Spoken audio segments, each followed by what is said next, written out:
who are all lovely people. The first up is Leslie Santikian.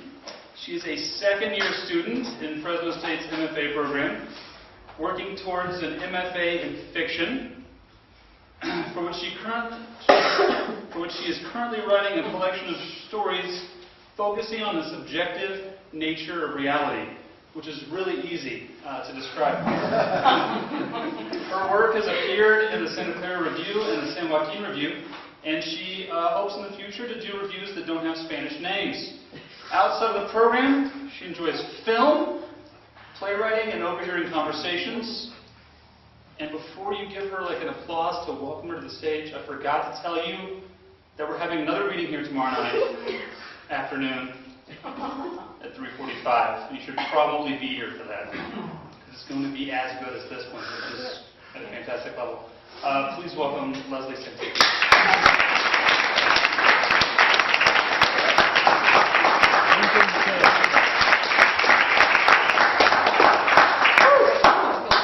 Really short and I'm not.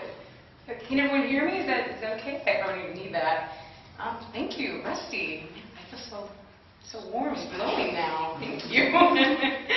Thank you. Yes, everything at 3:45 as well. Some wonderful readers will be reading.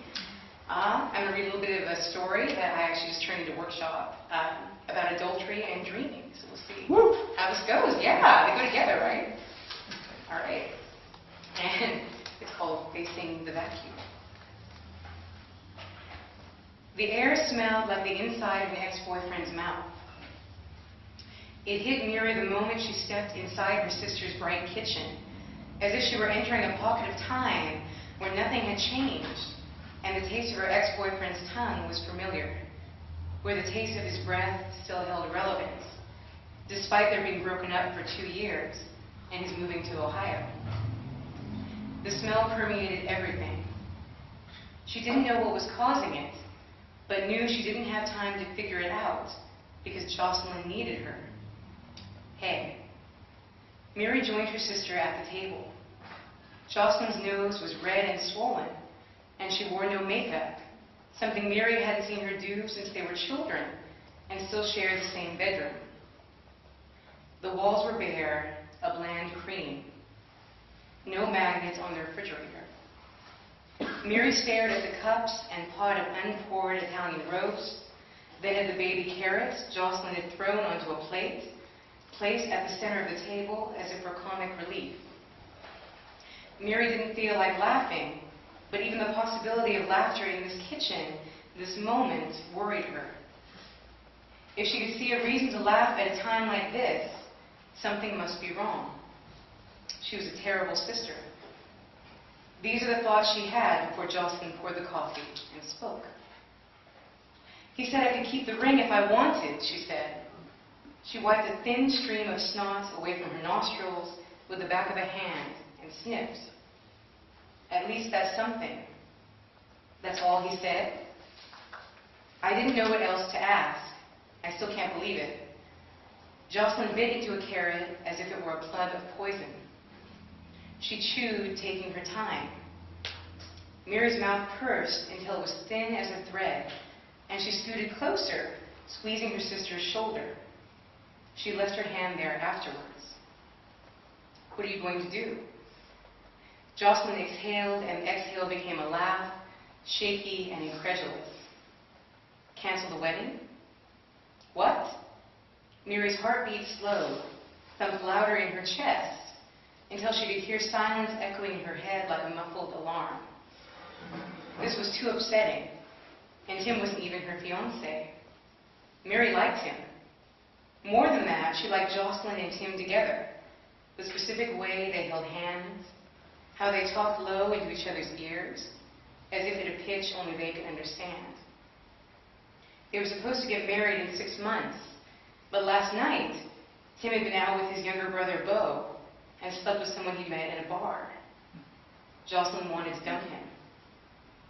There has to be more you can do. Maybe talk to him and see why this happened. Did he want to call it off? He said it was up to me.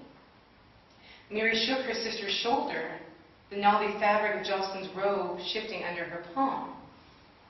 See, that makes it better. you know it was a mistake. He slept with a bartender, Miri. That's not a mistake, it's a choice. Jocelyn rubbed her hands together as if it were freezing January instead of 78 degrees in April. She turned away from Miri and cried hard, lowering her head between her legs. Miri watched Jocelyn's back shudder. "How am I supposed to make this right?" said Jocelyn, her voice thick and choked. The truth was, Miri didn't know how to handle this either. She didn't have a fiancé that slept with someone else, or a boyfriend that cheated. Her past 2 relationships ended through mutual agreements, and she considered herself and her exes to be friends, despite the fact that she didn't speak to them and they didn't visit her. Still, because she hadn't felt betrayal, Miri didn't know how to process what Tim had done to her sister. Yes, she hated the asswipe, wished she could rage at him until he was a quivering mass of sideburns and glasses and graphic t-shirts for hurting her sister, her only sister, a woman she loved more than their parents, and who shared every secret, selfish part of herself with Miri, as if it were the easiest thing in the world. Miri loved Jocelyn. Her being hurt was the worst thing that could happen. "I don't know, Jocelyn, this is terrible," Miri said. "I hate him so much."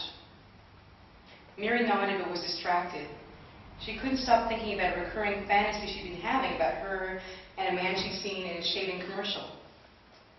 They're in her bedroom, candles flickering like tiny campfires in the dark, throwing miniature shadows onto the walls. The man's handsome, smells like leather. In the fantasy, he tells Miri he's sorry, but he's found another woman, and she slaps him 4 times, hard and fast. His cheeks like a slab of cold bacon. Miri feels it each time under her hand. Whenever she shook herself out of it, Miri marveled at how touch in a fantasy was as visceral as touch in reality, like when she swam oceans in dreams and woke up freezing with goosebumped legs. The shaving man fantasy was different, though. There was no swimming involved, no textured ocean. The fantasy ends with a twist. Miri's eyes glitter as she considers her lover's words, then without speaking, she rushes into an embrace with him that leads to bodies in stark satin sheets. She considered going to a therapist to understand why she daydreamed about being burned by a man she later forgave, but didn't think it would solve anything. Anyway, she liked it. The fantasy was the first relationship Miri allowed for herself that didn't involve actual pain. She could slap shaving man thousands of times and not have one bruise on her fingers. He'd leave her, then he'd return to Earth with her, and she'd be not left by anyone. Jocelyn's cell phone rang, vibrating against the table. Miri jumped, and the thought of the movement of her sister's back when she cried came back to her, how it quaked the table like the phone did now. She thought of her fantasy again and was ashamed. "Yes," Jocelyn said. Miri knew it was Tim by the way her sister sounded, the mixture of rage and relief in her eyes. They talked for 3 minutes. Afterwards, Jocelyn turned to Miri. Her face was a sheet of paper. "He wants to have breakfast," she said. "Talk about what happened so I understand. Something about a healthy way of dealing with conflict." Miri suppressed a smile she didn't want to feel, didn't want to allow. "That's the psychologist in him talking," she said. "When does he want to meet?" "I don't know. I'm not going." Miri nodded, but it felt weird. Her whole body felt weird. Maybe she was wrong about her sister's pain. Maybe the space left after a relationship ended was worse, a vacuum that sucked everyone in. There was no hope in a vacuum, Miri thought. Either prevent it or get away. She poured Jocelyn and herself more coffee. "Think it over," Miri said. "You should do what you want." On the way home in the car, Miri still felt upset, but she didn't know why. She looked at the street lights filtering through pear blossom trees and wondered why it was so hard for her to accept her sister's broken engagement. It went farther than sisterly loyalty. When she really thought about it, Miri knew what she couldn't stand above all was the idea of people not getting whatever it was they wanted in life, including, but also beyond, Jocelyn, her sister.